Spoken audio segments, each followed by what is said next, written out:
लंका विजय के पश्चात जब राम अयोध्या लौटे और राजतिलक हो गया तो एक दिन राज दरबार में महर्षि वशिष्ठ, विश्वामित्र, नारद तथा अन्य की ऋषि धार्मिक विषयों पर विचार विमर्श के लिए पधारे। जब उसी प्रकार के विषयों पर चर्चा चल रही थी तो देवर्षि नारद ने एक प्रश्न उठाया कि नाम और नामी में कौन श्रेष्ठ है। ऐसे प्रश्न को सुनकर ऋषियों ने कहा, नारद जी, नामी से तुम्हारा क्या तात्पर्य है, स्पष्ट करो। नारद जी ने कहा, ऋषियों, नाम तथा नामी से तात्पर्य है कि भगवान नाम का जप भजन श्रेष्ठ है या स्वयं भगवान श्रेष्ठ हैं।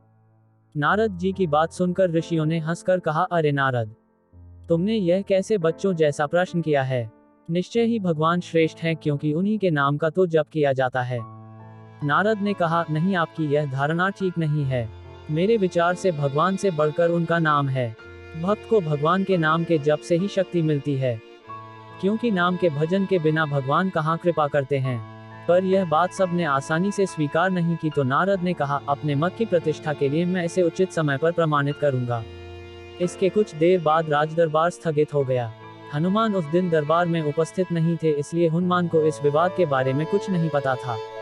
दूसरे दिन राजदरबार लगने से पहले नारद ने हनुमान को बुलाया और कहा, हनुमान, राजदरबार में जाने पर तुम श्रीराम तथा उपस्थित ऋषियों को विनय पूर्वक प्रणाम करना, पर विश्वामित्र को प्रणाम मत करना। वे भले ही ऋषि का चोला धारण किए हैं पर वे ब्राह्मण नहीं हैं। क्षत्रियों की पूजा ब्राह्मणों जैसी नहीं होती। हनुमान ने सोचा, नारद देवताओं के ऋषि हैं, ठीक ही कह रहे होंगे, उनकी बात अवश्य माननी चाहिए। उन्होंने कहा, ठीक है देवर्षि, मैं ऐसा ही करूंगा। दरबार में भगवान श्रीराम सिंहासन पर बैठे थे।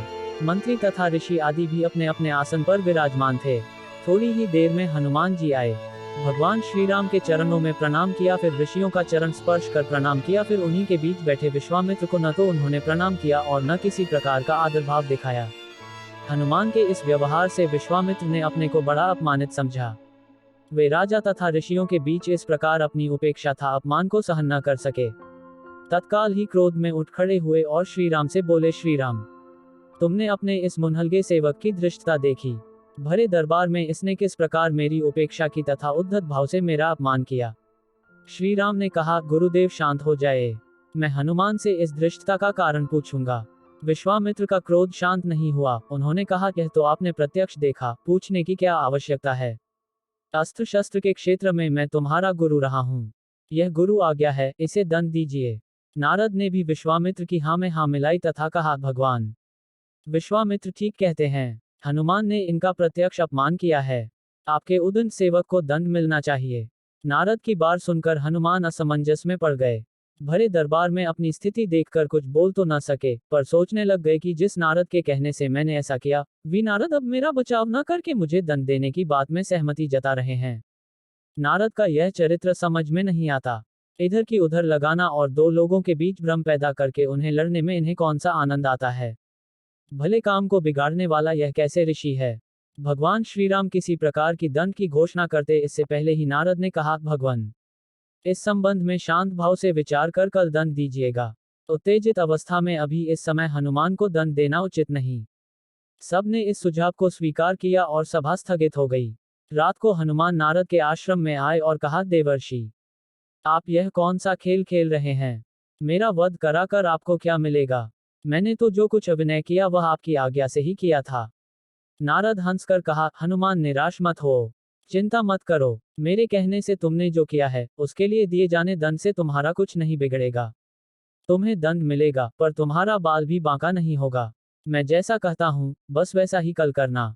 कल प्रातः काल सूर्य तट पर रामाय नमः इस मंत्र का जाप करते रहना। कोई कुछ कहे तुम कुछ मत सुनना, बस यह मंत्र प्रेम भाव से जपते रहना। प्रातः हुई। हनुमान जी स्नान कर सरयू तट पर खड़े होकर मंत्र जाप करते। दरबार लग जाने पर जब हनुमान दरबार में उपस्थिति न हुए तो श्रीराम ने पूछा, हनुमान कहाँ है, अभी तक नहीं आए। विश्वामित्र ने कहा, आप आज दंड देने वाले थे, शायद इसलिए डरकर नहीं आया। नारद ने कहा, मैंने अभी थोड़ी देर पहले सरयू तट पर उसे स्नान ध्यान करते हुए देखा है। भगवान राम ने कहा, यह हनुमान की एक और उद्दंडता है। हम स्वयं तट पर जाकर वहीं हनुमान को दंडित करेंगे। राम विश्वामित्र ऋषियों तथा मंत्रियों के साथ सरयू तट पर हनुमान को दंड देने के लिए पधारे। श्रीराम अपने भक्त को बार बार करुणा भरी दृष्टि से देखते तथा सोचते कि अपने दुर्दिन के साथी ऐसे परम भक्त पर कैसे बाण चलाए। उधर गुरु विश्वामित्र के कोप का डर भी उन्हें सता रहा था। गुरु की मर्यादा की रक्षा के लिए उन्होंने हनुमान को दंड देने का निश्चय किया। श्री राम ने धनुष पर बाण चढ़ाए और हनुमान को लक्ष्य बनाकर बाण छोड़ दिए। अरे यह क्या! बाण तो हनुमान जी के शरीर से कुछ दूरी पहले ही रुक गया। राम बाण पर बाण मारते रहे पर एक भी बाण हनुमान के शरीर को नहीं छुआ। उधर हनुमान राम के बाणों के प्रहार से निश्चित नारद के बताए मंत्र का जप करते रहे। वह मंत्र जैसे हनुमान का कवच बन गया। यह देखकर श्री राम को बड़ा आश्चर्य हुआ। हनुमान में यह कैसी शक्ति आ गई है? उनके दंड का प्रयास व्यर्थ हो रहा था। विश्वामित्र को लग रहा था कि राम अपने भक्त को बचाने के लिए जानबूझकर इस तरह बाण चला रहे हैं कि उनको चोट न पहुंचे। अपनी इस असफलता से विचलित होकर राम ने ब्रह्मास्त्र उठा लिया। राम ने ब्रह्मास्त्र हाथ में लिया तो हाहाकार मच गया। नारद ने कहा, ऋषि व विश्वामित्र, हनुमान के अपराध को क्षमा करें। अगर राम का ब्रह्मास्त्र छूट गया तो सिर्फ हनुमान ही नहीं मरेंगे बल्कि सारे लोक में प्रलय मच जाएगा। ब्रह्मास्त्र से निकली ज्वाला देखकर विश्वामित्र भी डर गए। उन्होंने राम को रोकते हुए कहा, राम, ब्रह्मास्त्र को वापस तूनीर में रखिए। हनुमान के अभिनय को मैंने क्षमा किया। इतना सुनते ही हनुमान को जैसे जीवन दान मिला। राम को धर्म संकट से मुक्ति मिली। सब लोग प्रसन्न हुए। हनुमान ने आकर विश्वामित्र से क्षमा मांगी और नारद जी की ओर देखा। नारद ने हंसकर कहा, प्रभु, इसका कारण मैं हूं। मैं कहा था ना, भगवान से बढ़कर भगवान का नाम जपना श्रेष्ठ है। उसे प्रत्यक्ष सिद्ध कर दिया। हनुमान ने इष्ट देव भगवान राम के नाम के बीज मंत्र से भगवान की शक्ति क्षीण कर दी। जिस प्रभु के नाम का जप होता है, वह प्रभु अपने नाम जाप की शक्ति के आगे शक्तिहीन हो जाते हैं। इसलिए कहता हूं कि नामी से नाम बढ़ा। यह कहकर नारद देवलोक को चले गए। अगर आपको हमारी यह कहानी अच्छी लगी हो तो वीडियो को लाइक और चैनल दिल से भक्ति को सब्सक्राइब करें। आपका दिन शुभ हो। धन्यवाद।